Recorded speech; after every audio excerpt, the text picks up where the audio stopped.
Do Black Lives Matter? Okay, so apparently I'm not above incendiary titles. Of course, yes, of course, Black Lives Matter. Those words on their own, that sentiment, I of course agree with, right? Everyone agrees with it. There are like 16 people in North America who don't agree with that, and nobody likes them anyways. So I asked that question, do Black Lives Matter? Because I don't think the organization Black Lives Matter actually thinks Black Lives Matter. So I don't support the organization. I don't support the movement Black Lives Matter, even though I love and adore Black people, right? People of all colors and cultures. I don't care. People are great, okay? I love them all. But there's a lot more to this whole Black Lives Matter thing than what most of us hear. And if you've managed to make it this far without dismissing me as a racist and stomping off in a social justice-induced rage, then I think you're going to find the rest of this episode pretty fascinating. So bear with me on this one. This is a how-to on how to not support the Black Lives Matter movement and still not be a racist. Crazy, I know.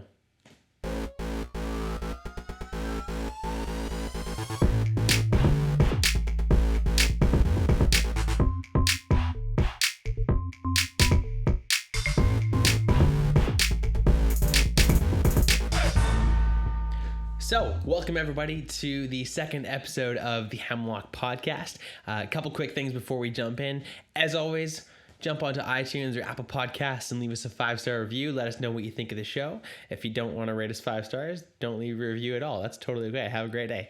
Number 2, go on the hemlockpodcast.locals.com and become a financial supporter. Obviously, podcasts don't make a bunch of money right off the start, and we're just kind of getting our wings here. So if you could do that and become a supporter, that'd be huge. There's going to be exclusive content there, things that kind of just everyone won't have access to, but you will if you are a supporter. So I'd super appreciate that. And this episode is also brought to you by Good Food. So there's a link in the description of the episode. Use that link and you'll save yourself $40 on your next Good Food subscription box. My fiance and I tried like every single meal delivery subscription out there, and Good Food is hands down the best one we tried. So save yourself $40 in your first box. Use the link in the description below. And that helps support the podcast, helps my fiance and I get good food as well. So we'd super appreciate that. Also, any books I mention, anything, any products mentioned will be available at Amazon links in the description as well. If you use those links to purchase those books, those recommendations, that also supports the podcast as well. So I'd super appreciate that. If you're interested in what we're talking about, you want to buy your own copy of a book or whatever it is, use those links below. All right. So let's jump in, shall we? Episode 2. So apparently I decided to jump headlong into the controversial stuff because I'm a glutton for punishment. Ask my mom. So I wanted to start off again with, you guessed it, some definitions, right? We got to know what we're talking about. So I feel like there's a lot of definitional trickery that goes on around this subject. So the first one is the word racism itself, right? Merriam-Webster defines racism as a belief that race is the primary determinant of human traits and capacities, and that racial differences produce an inherent superiority of a particular race. So there are some groups of people, right, namely certain college professors that Malcolm Muggeridge would have labeled as educated into imbecility, and C.S. Lewis would have labeled as men without chests. And that applies to women as well. Try not to read too far into that. These groups of people have tried to redefine racism as prejudice plus power. So that's absurd, right? You're telling me that, like, in a place like Baltimore, for example, actually at the time when Freddie Gray died, speaking of police brutality, Baltimore at the time was 45% black. City council was 100% Democrat and majority black. The number 1 and number 2 cop at the time were black. The majority of the command staff was black. The mayor was black. The AG was black. So are you telling me white people couldn't be racist in Baltimore back then because they didn't hold that much systemic power? Of course not. That's ridiculous, right? It's asinine. Prejudice is prejudice, and racism is racism. So bringing power dynamics into the mix it's a leftist trick to convolute the issue and weaponized identity politics to get votes. It's garbage, right? Okay, definition number 2, systemic racism. Now, it seems to me that very often we confuse individual acts of racism with systemic racism, because I'm not trying to say racism no longer exists, because of course it does, but by and large, at least in the West, it exists in individuals only. And if systemically at all, meaning like at an institutional level, so it's in the law or it's in the actual system, right? It's coded into law or the systems. If that happens at all, it may be only in isolated regions, certain municipalities or police departments, for example. But again, incredibly difficult to find an example. I haven't found any. So you want to convince me on that? Show me an example. And then last definition before we jump into it, Marxism. So wait, Patrick, what does Marxism have to do with Black Lives Matter? I'm so glad you asked.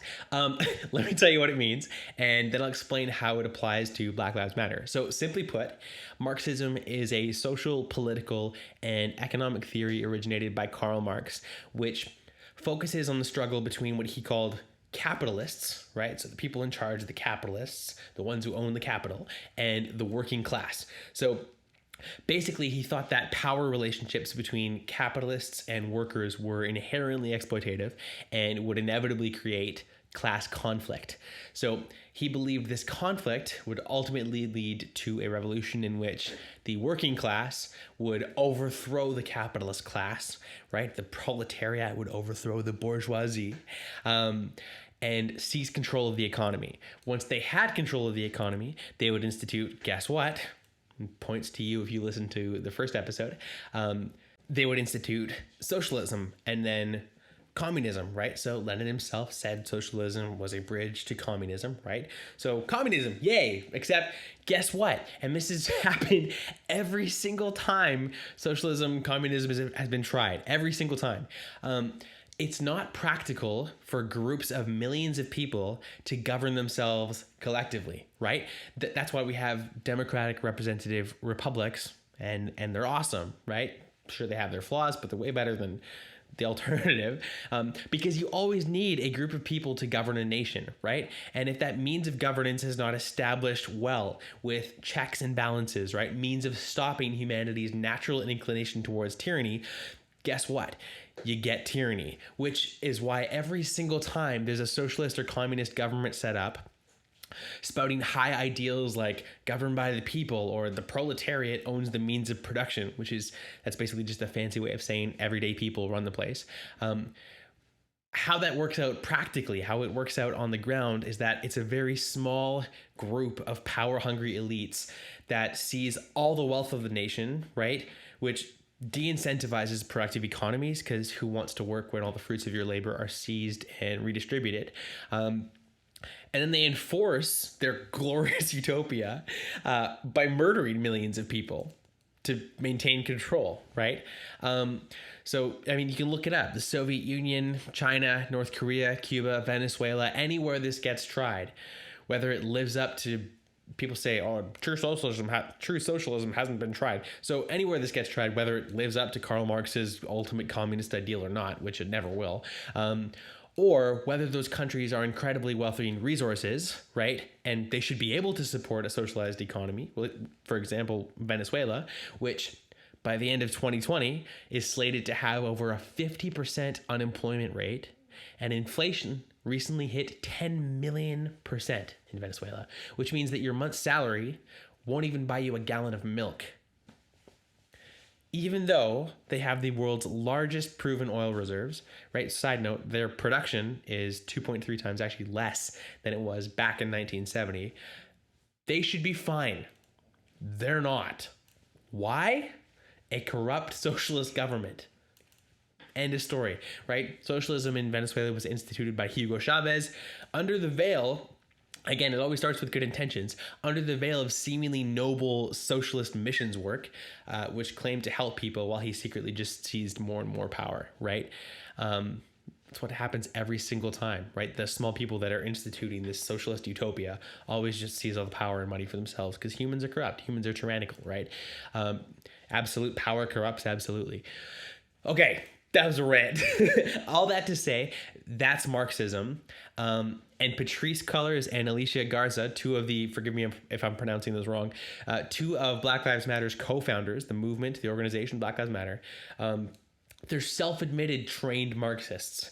So the official Black Lives Matter website even claims the following, and these are direct quotes from their What We Believe page. You can look this up. This is still live as of the recording of this podcast. So we are self-reflexive and do the work required to dismantle cisgender privilege and uplift Black trans folk, especially Black trans women. We foster a queer-affirming network. We disrupt the Western prescribed nuclear family structure.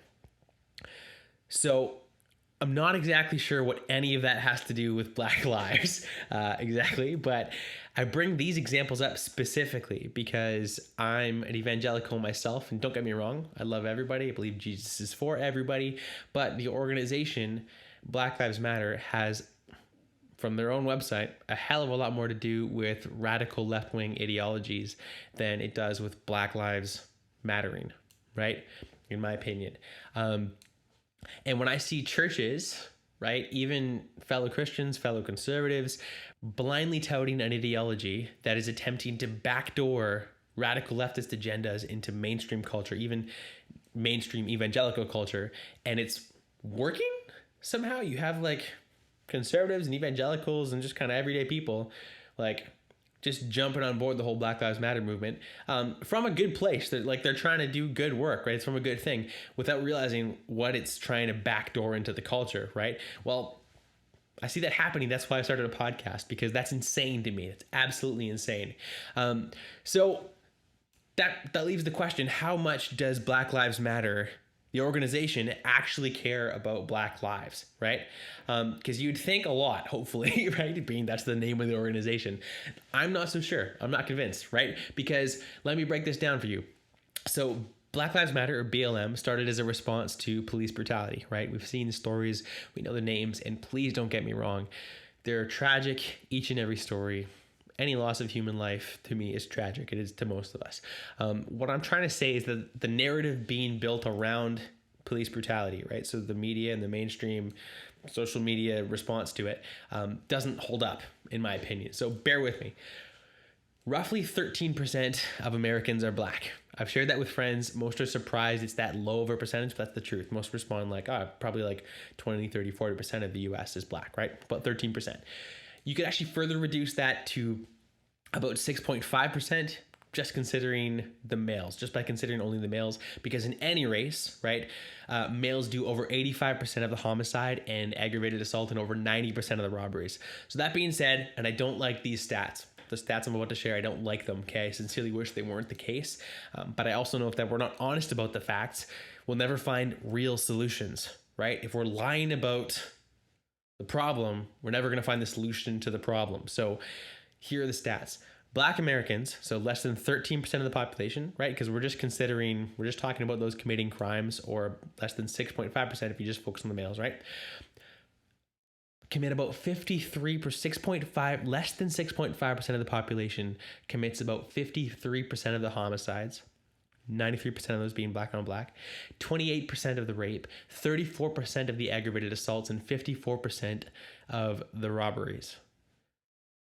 Done by less than 6.5% of the population. Now, I'm not saying Black people commit more crime because they're Black. Please don't misunderstand me.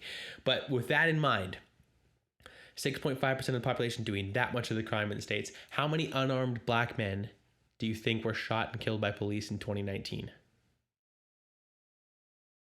14.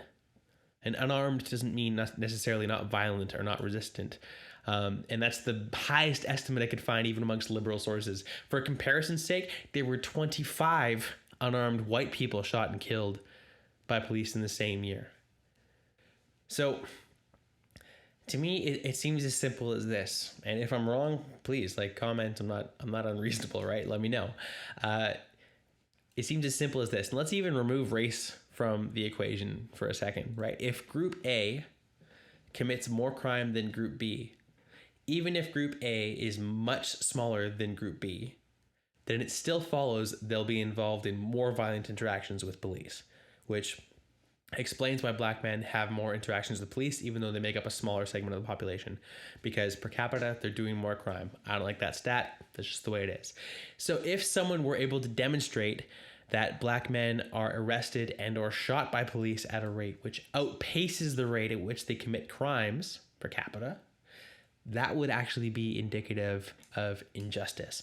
But so far, I haven't seen those stats, and it's not for lack of trying. In fact, the best data I've found seems to prove the opposite, because of course these stats and data are difficult to parse, but in fact one of the most well-known comprehensive studies in the matter, and I'll link it in the description, shows that it is in fact the opposite of that.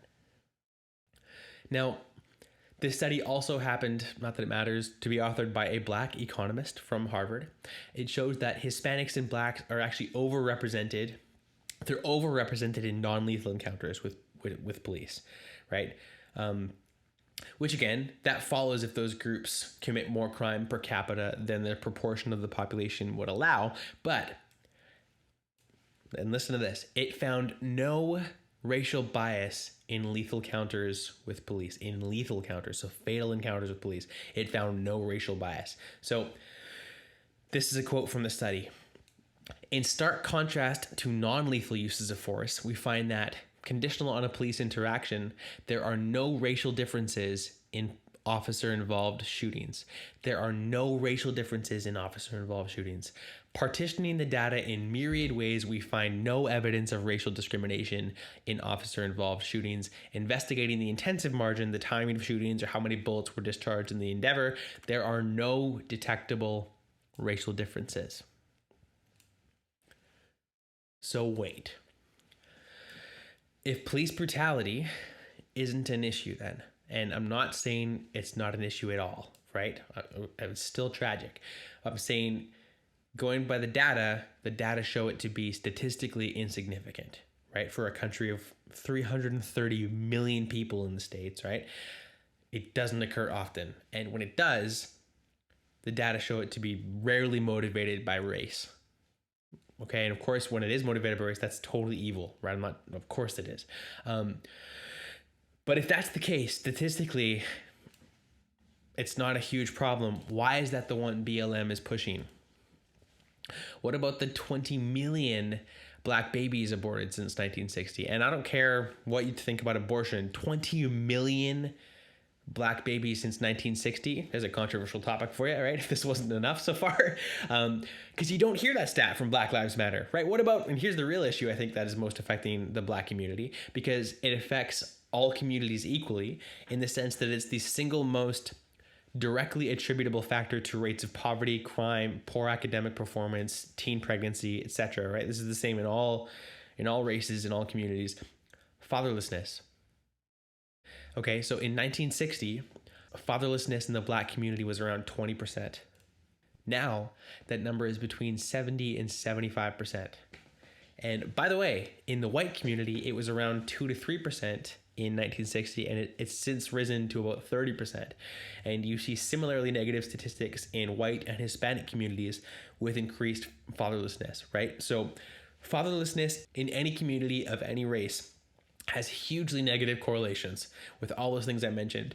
So how did we get here where the foremost movement supposedly fighting for black lives, right, is fighting for one of the least significant problems in the black community, and the mainstream media is fanning the flames of what is statistically a non-issue, perpetuating fear in black neighborhoods and putting further lives at risk by exacerbating tensions between races and between citizens and police who exist to keep communities safe.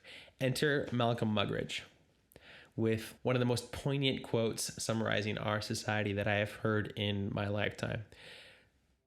So, the final conclusion would surely be that whereas other civilizations have been brought down by attacks of barbarians from without, ours had the unique distinction of training its own destroyers at its own educational institutions, and then providing them with facilities for propagating their destructive ideology far and wide all at the public expense.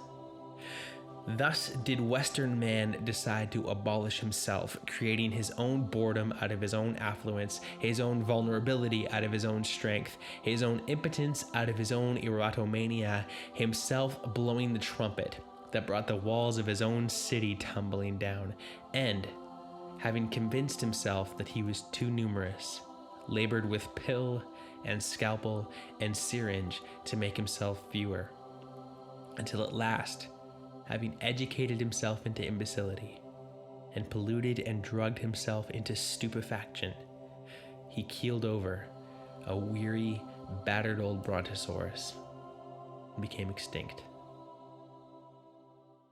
What a perfect encapsulation of our day.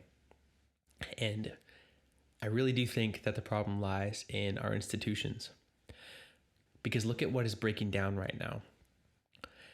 You walk outside in your neighborhood and everything's fine. You wave at your neighbors every day, regardless of their color. You go about your business, just trying to make enough money for your family to live well, right?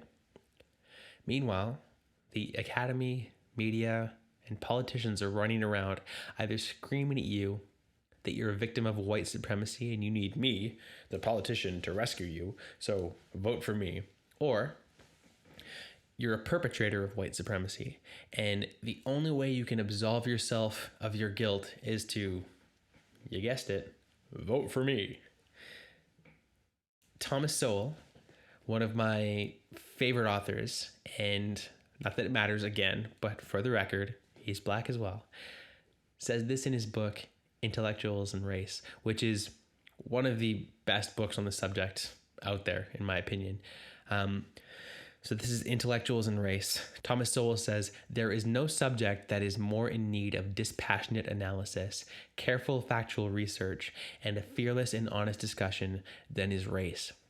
Ideally, we might look to intellectuals for such things, but it is also true that the mental skills and verbal dexterity of intellectuals can be used to evade evidence and promote whatever beliefs or agendas are in vogue among their peers. The intelligentsia in the media can decide what to emphasize, what to downplay, and what to ignore entirely when it comes to race. These may be individual choices rather than a conspiracy, but individual choices growing out of a common vision of the world can produce results all too similar to what is produced by centralized censorship or propaganda. He goes on to say, it should be noted that an internal explanation of racial differences, even if it is cultural rather than genetic, deprives intellectuals of a moral melodrama and the opportunity that presents to be on the side of the angels against the forces of evil. There are, of course, times to take moral stands on particular issues, but that is very different from saying that issues in general, or racial issues in particular, are to be automatically conceived in ways that create a moral melodrama.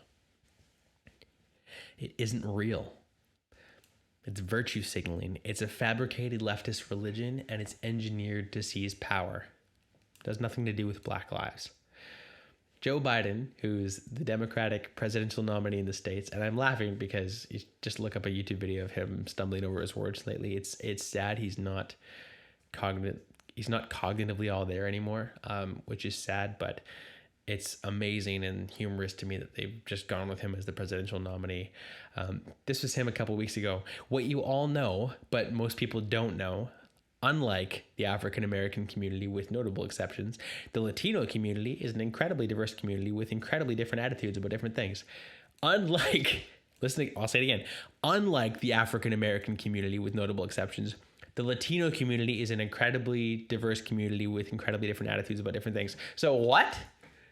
Black people are all the same, Joe Biden? What are you saying? Like, this is supposed to be the non-racist dude, right? In the States, like, Democrats are supposed to be the good guys and the Republicans are the old white racist dudes, right? But Joe Biden just said Black Americans are all the same and lack diversity, right? Diversity of thought. To bring it home to Canadians, right? I'm a Canadian myself, so let's bring it home. Justin Trudeau's over here spewing soppy social justice speeches every 5 minutes, right? Meanwhile, he's got multiple instances documented of him being in blackface, which If there's a dude we should cancel, we cancel everyone else, but not Trudeau for that, obviously. Just for comparison's sake, imagine a single picture of Donald Trump being found in blackface, right? Now tell me there's not a double standard. There's multiple images of Justin Trudeau in blackface. He's still our prime minister. Nothing's happened. There's a massive scandal called the We Scandal. Nothing's happened to him, right? It's a joke. It's a double standard. Now, to make it even more local, I'm going to use a local example. And if you're not from Abbotsford, I apologize, but keep listening because I'm going to make a broader point. The Tangle Bank controversy here in Abbotsford happened about a month, maybe over a month ago, where a local business, basically we have like a downtown business association Instagram account, and they posted like a post in support of the Black Lives Matter movement. And Tangle Bank, from their own business account, posted saying something like, all lives matter. Let's just treat everybody with dignity and respect, no matter who they are, and stop the BS, right? Now, I'm not an all lives matter kind of guy, right? I know that phrase, all lives matter, is like an incendiary phrase and just makes people mad. And so I recognize there's a unique movement going on in the Black community where it feels like there's a particular oppression. And like I said, the data doesn't seem to show there is a particular oppression. And so I want to express the truth that the data shows rather than the incredibly falsified and fake narrative from news and politicians and fake news, right? Whatever. Like I know I'm quoting Donald Trump, but the media's got an agenda, right? And we need to be looking at the stats, and we're not listening to just the talking heads and the politicians trying to make us feel something and vote for them, right? So I am amazed at how quickly some pastors, especially in Christianity, in the Christian world, forgot neither Jew nor Greek, right? There's neither male nor female, nor Jew nor Greek. It's apparently racist to say you're colorblind, right? Colorblind, you don't see color, you don't care about color of skin, but content of character. It's racist to say you're colorblind now, but I think as a Christian tenet, so as a Christian, you should be holding to that and not following the whims of the culture. That what's on the inside of somebody, this sounds so cheesy, but we've forgotten it entirely as a culture. What's on the inside matters more than what's on the outside, right? I think that's true. I think that's still, I care more about what you believe and who you are, and I really could care less what you look like. Right? Whether you're Black or Indian or Hispanic or whatever, like it doesn't matter. It doesn't matter what you think and how you feel and what you believe and how you treat people matters way more than this. This is stupid. I'm gesturing to my skin right now because it's dumb. This whole conversation is dumb. And so this Tangle Bank business that posted all lives matter, let's just treat everyone with dignity and respect, and forget the BS, right?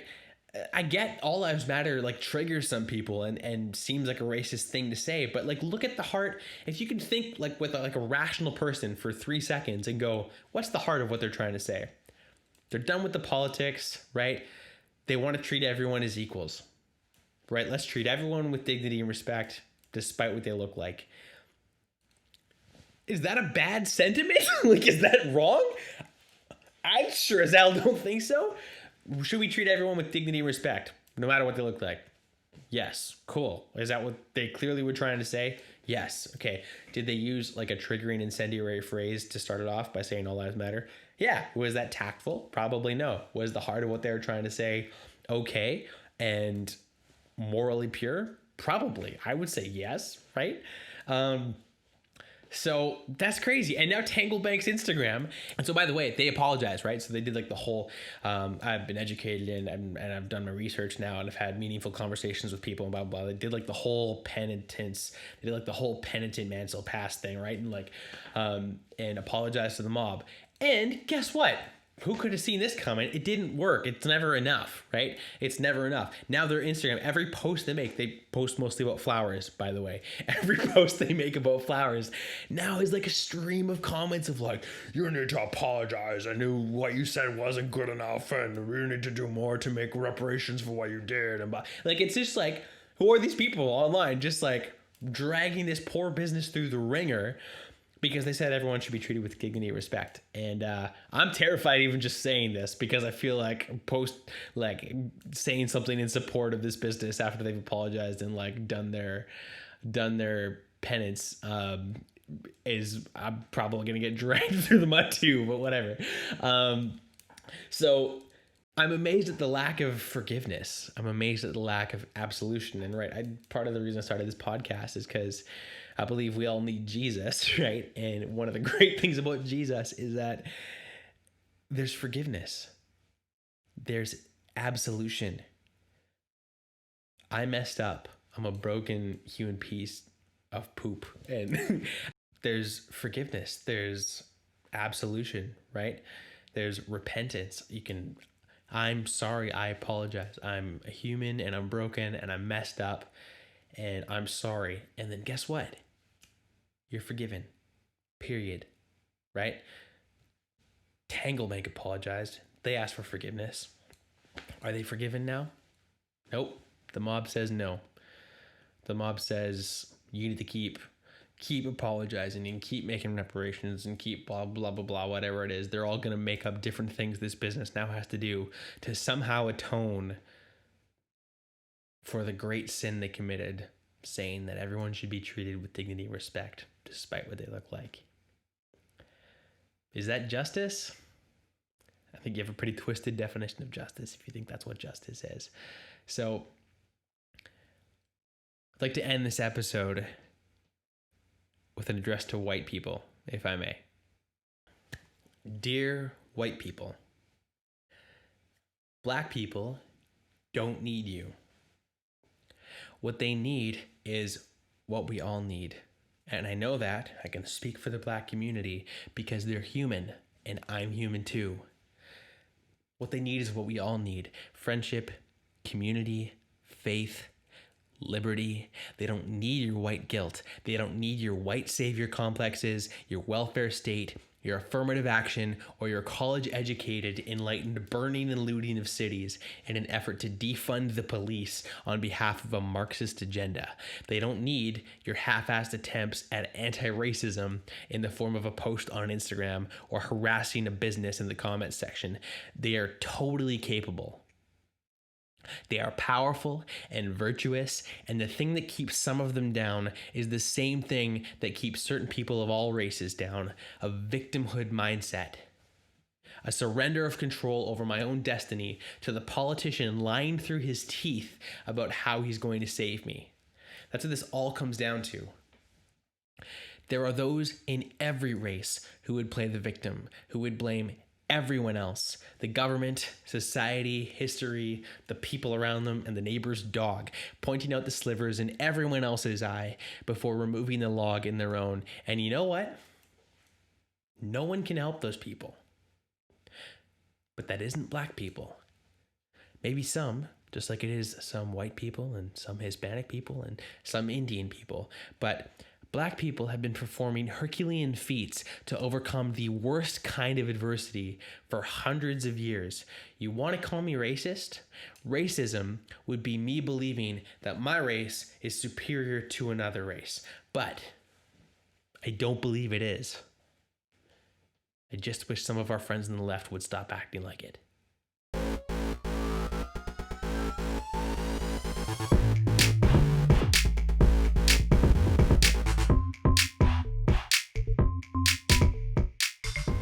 Thank you so much, everybody, for listening to this week's Hemlock podcast. Don't forget to subscribe and share it with your friends and family. Tell them to subscribe, because if you loved it, then they're going to love it too, obviously. Also, head on over to iTunes to leave us a 5-star rating and review. That helps us a lot with the charts. And if you're not going to leave us 5 stars, then forget about it. Don't worry about it and enjoy the rest of your day. Lastly, head on over to the hemlockpodcast.locals.com to become a supporter and receive access to exclusive content and ad-free versions of the Hemlock podcast. Love you so much for listening. Let's continue to ride out this increasingly insane world with irreverence and joy. This is your host, Patrick Jolliker, and much love, y'all. Peace.